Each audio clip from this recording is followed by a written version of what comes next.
Parte 1. Uma maneira de considerar a comunidade espiritual. Capítulo 1. Pelo amor de Deus, não pense que vai ser fácil. Ponderando minha experiência, percebo mais uma vez que o modo de estar no mundo é se concentrar na vida espiritual. Henry Nouwen. Todo esforço cristão para descobrir o que é preciso para mudar pessoalmente implica sempre alguma confusão e decepção. E por uma boa razão, todo esforço cristão para mudar de fato, especialmente com o auxílio de outras pessoas, é às vezes desconcertante e decepcionante. A jornada rumo a Cristo não é facilmente mapeada. Qualquer mapa que possamos conceber jamais terá a mínima precisão, e as tentativas sinceras de segui-lo não levarão a uma experiência livre de tropeços. A vida cristã, em certa medida, e em algumas épocas mais acentuadamente que em outras, sempre nos deixará perplexos e frustrados.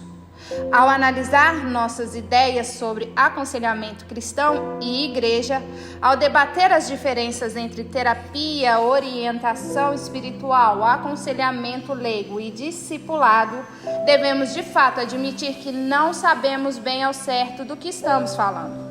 Não sabemos qual é a meta que miramos, o que exatamente significa ser complexo, ser maduro. Tampouco compreendemos claramente o processo que leva até lá. O que fazer com o rapaz que fica furioso quando sua mulher se recusa a namorar com ele? Como reagir quando o relacionamento esfria e as tensões vêm à tona? Devemos falar sobre a questão e tentar compreender o que está acontecendo, ou será melhor encobrir o problema com renovados esforços de amar? Nem sempre sabemos. Como fica a maturidade uma semana depois que seu marido a deixou, você perde o emprego? Será que a maturidade difere para pessoas diferentes? Quais são as constantes? Como é que as pessoas espiritualmente dedicadas reagem quando relembram terríveis violências ou quando um bom amigo as trai? O que fazer com a dúvida excruciante que assola a maior parte das pessoas sinceras na sua jornada rumo à fé? Será que sabemos ao certo como fortalecer aquilo que buscamos? Como é que se conversa com uma mulher que vive mudando de personalidade ou um homem que se envolve com a pornografia e depois se culpa? O que tentamos alcançar e como achamos que chegaremos lá? Quando vamos além de simplesmente querer que as pessoas frequentem a igreja, contribuam para o orçamento e não façam nada abertamente imoral ou destrutivo, quando entramos na vida das pessoas e vemos quais são os conflitos internos, ficamos confusos e muitas vezes desapontados. Em meio de todos os nossos esforços de descrever a vida espiritual, de vivê-la, de ajudar os outros a vivê-la, há algumas coisas que simplesmente não sabemos. Paulo e João ensinaram que nenhum de nós, incluindo eles mesmos, pode saber exatamente o que é a verdadeira maturidade. 1 Coríntios 13:12 e 1 João 3:2 e 3. E só saberemos com exatidão quando deleitarmos os olhos em Cristo. Só então saberemos.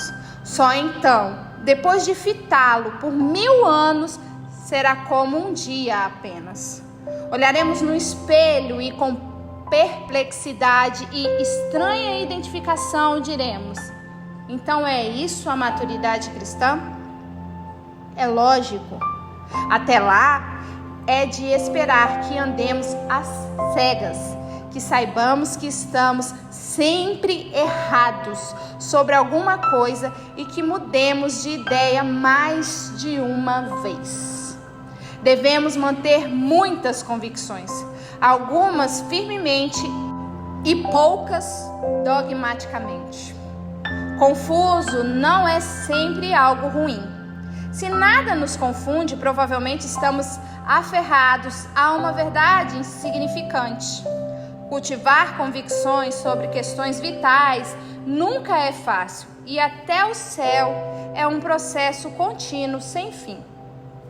Desconfie, portanto, do mestre, por melhor que seja o currículo dele, que apresente um sistema complexo que explique plenamente os problemas pessoais e diga aos ajudantes cristãos exatamente o que fazer. Não é preciso alimentar a confusão, e sobre alguns fundamentos nem é preciso haver confusão, mas devemos esperá-la, acolhê-la e até de bom grado, enquanto investigamos o que significa viver espiritualmente num mundo não espiritual. Ou, nas palavras de Nowen, concentrar-se na vida espiritual. A decepção também é inevitável. Mais do que isso, é boa. Seguir a Cristo necessariamente nos leva a passar por períodos de decepção, pois o cristianismo refaz os nossos sonhos antes de cumpri-los. O processo é doloroso. Pode implicar divórcio, falência, acidentes, assassinato, quase apostasia, qualquer coisa. Porém, insistir que todas as pessoas espirituais vão sofrer, devo destacar isso, não é o mesmo que insistir que a felicidade não deve ser interesse nosso. Creio que deve sim. Não vejo por que valorizar a infelicidade. E eu certamente não seguiria ninguém que só prometesse me fazer infeliz. De fato, uma teologia sensata do sofrimento afirma nosso desejo de felicidade.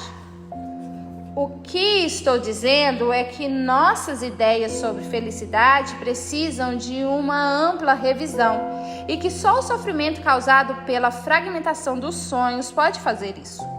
Embora nosso desejo de felicidade sejam bons, corremos o risco de ter algumas duras surpresas e seguirmos o caminho cristão rumo à satisfação destes desejos.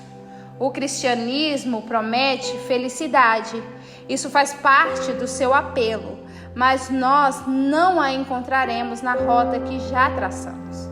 Em nossa mente, decepções fortes, bastante para se chamar morte, é inevitável numa verdadeira jornada espiritual.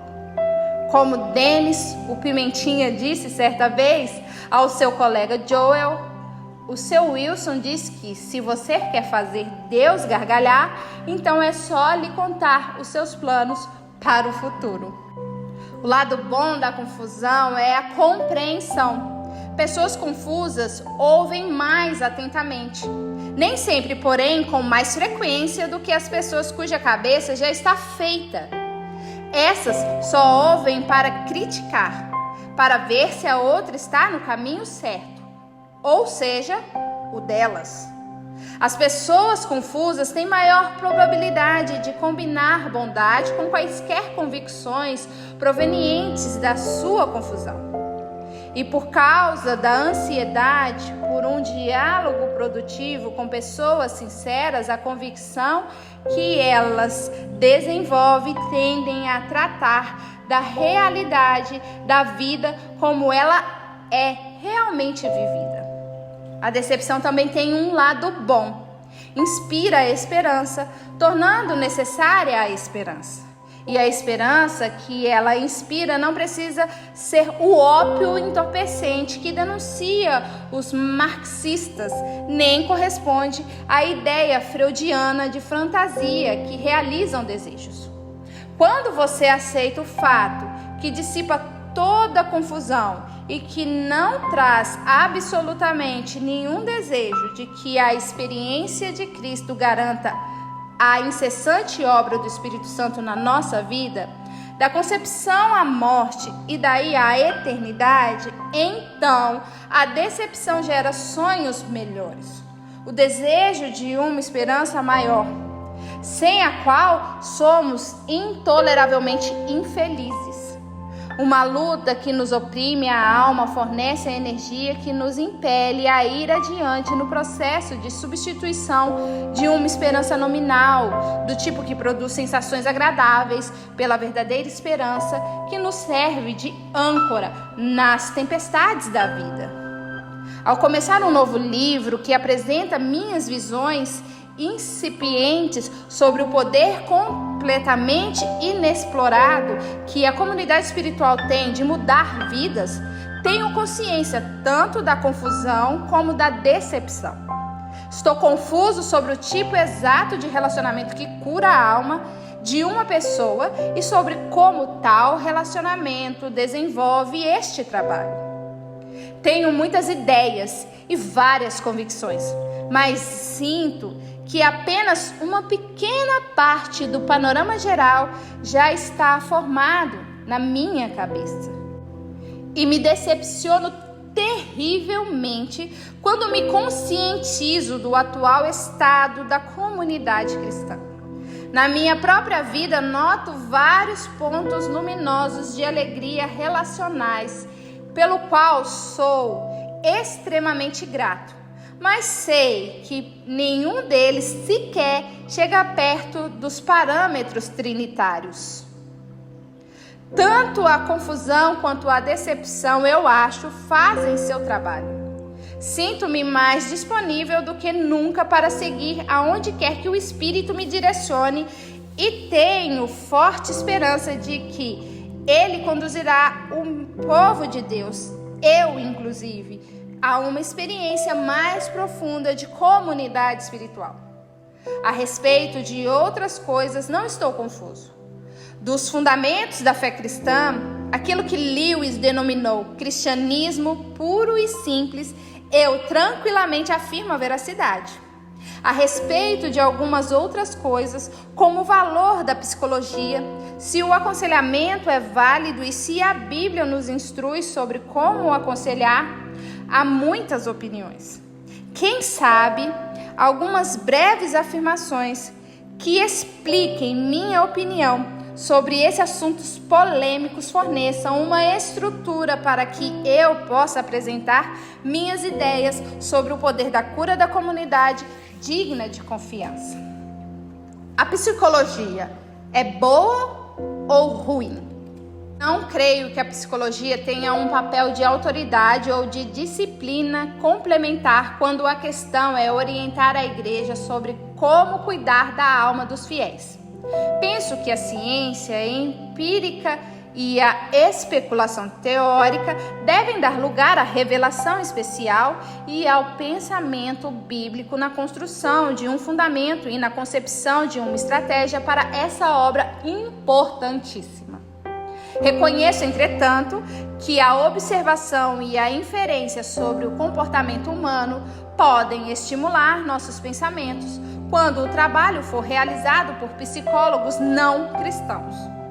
Os bons exegetas da Bíblia leem muito, não só para criticar, mas também para fazer considerações. Aqueles que atacam a psicologia, que estudam somente a Bíblia e leem as obras dos psicólogos com desdém, tendem a não abordar nenhum nem outro com a humildade que caracteriza as pessoas que se esforçam na busca. Muitas vezes acabam com uma versão moralista de terapia espiritual que negligencia a perspectiva relacional da Bíblia. Os cristãos precisam de aconselhamento. Conversar sobre o problema numa relação compassiva e aberta com um conselheiro sensível é uma boa opção. Não vamos discutir agora, porém, questões como o que faz de uma pessoa um bom conselheiro, o que contribui para um bom aconselhamento e onde, com quem e com que frequência deve-se buscar o aconselhamento. Será que é possível, para ajudar as pessoas, conversar sobre desejos pessoais profundos sem estimular uma abordagem centralizada nas necessidades? Rejeito uma compreensão da natureza humana que seja autocêntrica e centralizada nas necessidades. Não acredito nem nunca acreditei que ninguém deva se dedicar a conquistar um senso de segurança e importância pessoal antes de tomar a atitude de obedecer a Deus e amar aos outros. Em Cristo já temos segurança e importância. Nossos pecados foram perdoados e fomos convocados e preparados para fazer seu reino progredir. Já temos o necessário para fazer o que devemos fazer. Ninguém pode alegar justamente baixa autoestima, um passado problemático ou circunstâncias difíceis como desculpa para uma vida ímpia. Mas não deixa de ser verdade que fomos criados para o relacionamento e que desejamos a intimidade que o verdadeiro relacionamento nos dá. Edificar o corpo de Cristo significa reforçar somente o que é bom nas pessoas sem jamais enfrentar o pecado? A ruptura tem um papel: enfrentar o pecado e a dor de modo contínuo, mas jamais com obsessão ou prioridade. Faz parte da jornada espiritual. As sutilezas desses dois elementos, aquilo que denomino dinâmica da carne, são às vezes mais facilmente identificadas por conselheiros experimentados e sensíveis. Qual a importância da comunidade cristã na tarefa de ajudar as pessoas a lidar com os seus problemas? Sou radicalmente pró-comunidade. Creio que, segundo o termo da nova aliança de Deus com a humanidade, o Espírito Santo depositou em cada cristão recursos que, uma vez transmitidos de uma pessoa para outra, podem curar e transformar substancialmente. Uma comunidade que favorece a conexão na qual cada membro está ligado aos outros numa dinâmica união espiritual é uma comunidade terapêutica. Será a Bíblia um manual de aconselhamento? Ou devemos procurar em outros lugares orientação sobre como aconselhar? Acredito na autoridade e na suficiência da Bíblia para o trabalho de aconselhamento. Em minha mente, autoridade e suficiência não são as questões problemáticas. O nosso problema começa com a hermenêutica. É claro que a Bíblia é ao mesmo tempo verdadeira e suficiente, mas como usá-la? Essa é a grande questão. A abordagem escatológica do estudo bíblico, que procura o domínio do texto e a expressão de sua verdade e princípios, muitas vezes desemboca num estilo prescrito de aconselhamento. Acredite nisso e faça aquilo. A relação entre o conselheiro e o aconselhado, ou entre o pastor e a congregação, não é o ponto principal. A comunidade, que segundo a Bíblia é crucial para a vida, torna-se uma questão secundária, ao passo que a precisão bíblica e a aplicação estrita se transforma na única prioridade. A cultura terapêutica reagiu contra essa hermenêutica e seu resultado, defendendo um modelo integrativo. Una todo o que as Escrituras dizem de relevante para o aconselhamento. 2. Boas ideias psicológicas que não contrariem a Bíblia e você terá uma abordagem cristã do aconselhamento. O modelo integrativo nega, se não a autoridade bíblica, pelo menos a suficiência bíblica. Voto em uma terceira opção. Nem o moralismo, nem a terapia integrativa, mas o modelo comunitário. Essa abordagem nasce da hermenêutica de um subjetivismo bem informado. Estude o texto não apenas como um bom acadêmico, mas também como um bom crente sincero. Primeiro veja que perguntas Deus se preocupou em responder na palavra. Somente ele é suficientemente sábio para saber quais perguntas precisam de resposta. Depois, estude as respostas dele pelo resto da vida. Segundo, na sequência do estudo, insira aquilo que você está aprendendo. As perguntas que o viver sincero exigem que você faça. E pressuponha, isso é importante, que na comunidade de fé na qual se confia na Bíblia, você encontrará tudo o que precisa saber para viver de acordo com o que você foi recriado para viver. O resultado, creio eu, não será nem o aconselhamento prescritivo, nem o aconselhamento terapêutico, mas o aconselhamento comunitário. Uma abordagem fundada no profundo respeito pelo poder do Espírito de Deus de transformar vidas por meio da comunidade espiritual.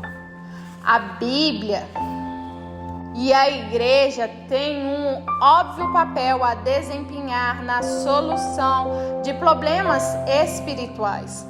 Mas e os problemas psicológicos? Eles não exigem tratamento profissional? Não existe distinção significativa entre problemas psicológicos e espirituais, só entre problemas físicos e pessoais. Mesmo aqui, a distinção às vezes é confusa. Problemas pessoais exigem tratamento pessoal ou tratamento pastoral. Com isso, não quero dizer que somente pastores devem aconselhar.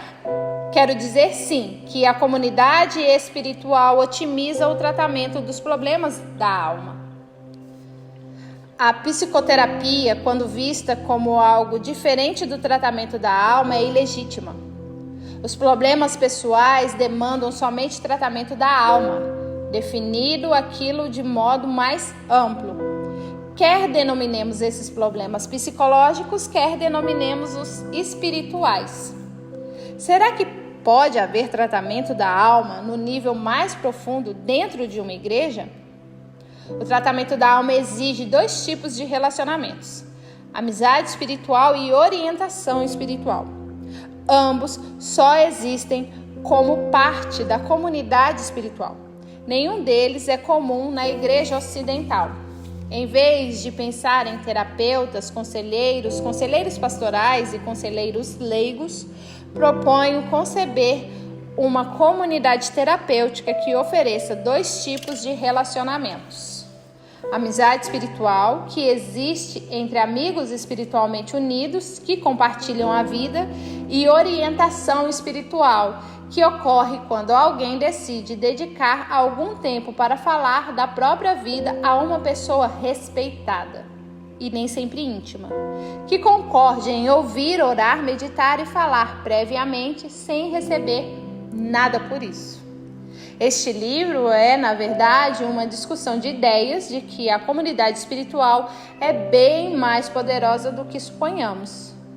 Ao meu ver, é uma discussão bastante necessária, pois são incomuns nas comunidades das nossas igrejas conversas entre amigos espirituais e com um orientador espiritual. Não precisamos de mais igrejas, não de igrejas como geralmente as definimos. Precisamos de uma comunidade espiritual nas quais bons amigos e pessoas sábias virem suas cadeiras uns para os outros e conversem. Não será fácil desenvolver tais comunidades.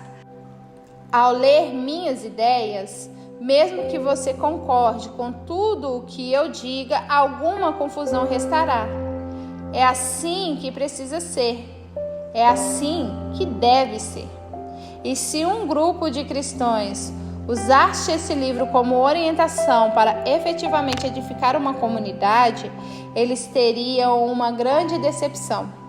Impossível evitar isso. Confusão e decepção serão nossos companheiros até o céu, independentemente das ideias que adotemos. Depois, as coisas serão diferentes, mas até chegarmos lá, trataremos de pensar seriamente naquilo que a comunidade espiritual pode ser agora.